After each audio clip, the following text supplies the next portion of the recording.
নারায়ণগঞ্জের রূপগঞ্জে কৃষকদের ফসলি জমি জোর করে বালু ভরাট করে দখল করে নেয়ার অভিযোগ উঠেছে। এতে রাজ্জাক বিন ইউসুফের বিরুদ্ধে মানববন্ধন করেছে স্থানীয় কৃষকরা। বুধবার দাউদপুর ইউনিয়নের বীর হাটাবো গ্রামের আল জামিআহ আস সালাফিয়া মাদ্রাসার সামনে শতাধিক ভুক্তভোগী জমির মালিক ও কৃষকরা এ মানববন্ধন করে। মানববন্ধন পূর্বক সভায় কৃষক ও জমির মালিকরা বলেন, রূপগঞ্জ থানা সহ প্রশাসনিক বিভিন্ন দপ্তরে একাধিকবার অভিযোগ করেও কোনো লাভ হয়নি। ভুক্তভোগী আব্দুর রহমান জানান, রাজ্জাক বিন ইউসুফ তার 46% জায়গা বিভিন্নভাবে দখল করে বালু ভরাট করে দখল করে নিয়েছে। এ বিষয়ে জমি দখল ও বালু ভরাটের কথা জানতে কথা বলতে চাইলে গণমাধ্যম কর্মীদের রাজ্জাক বিন ইউসুফের প্রতিষ্ঠানে প্রবেশ করতে দেয়া হয়নি। নিরীহ মানুষের জমি জোরপূর্বক দখল করছে, আমাদেরকে জমি হারা করছে। আব্দুর রাজ্জাক বিন ইউসুফ সে একজন আলেম, কিন্তু সে আলেমের তুলনায় যে জঘন্যতম কাজগুলি করছে, সে নিরীহ কৃষকের জমিতে বালু ভরাট করেছে জোরপূর্বক।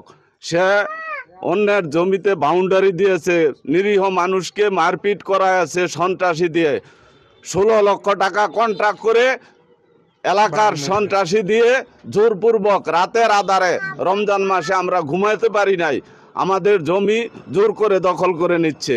নিয়ে গেছে ওটুকু যেন আমরা ফেরত পাই, আমাদের ফেরত দেয় তাহলে আমরা খুশি, ঠিক আছে। আর উনি এই জায়গায় আসছে, ঠিক আছে, উনি যে আমাদের জমিগুলা আমরা মহিলা মানুষ, আমরা ওইখানে যাইতেই পারি না, আমাদেরকে মারধর করে লাইট নিবায় আমাদের মারছে, আমার বড় বোনকে মারছে মাইরা, তারপরে সন্ত্রাস নিয়ে তারপরে হেরা জমিটা দখল করে নিছে।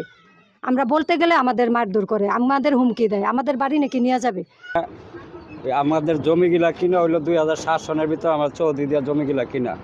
উনি 2021 সনে হঠাৎ করে রাতের আধারে বালু ভরাট করছে, বাধা দিতে গেলে আমাদেরকে মারধর করে, হুমকি দেয়, প্রাণনাশের হুমকি দেয়। উনি হস্তনস্ত করছে।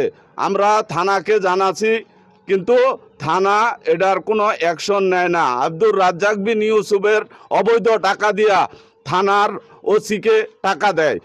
যারা এটার সত্যতা প্রকাশ করতে যায় তাদের বিরুদ্ধে তার সন্ত্রাসীরা লেলিত হয়ে আসে এবং জোরপূর্বকভাবে আমার জমিনে সে কাজ করছে।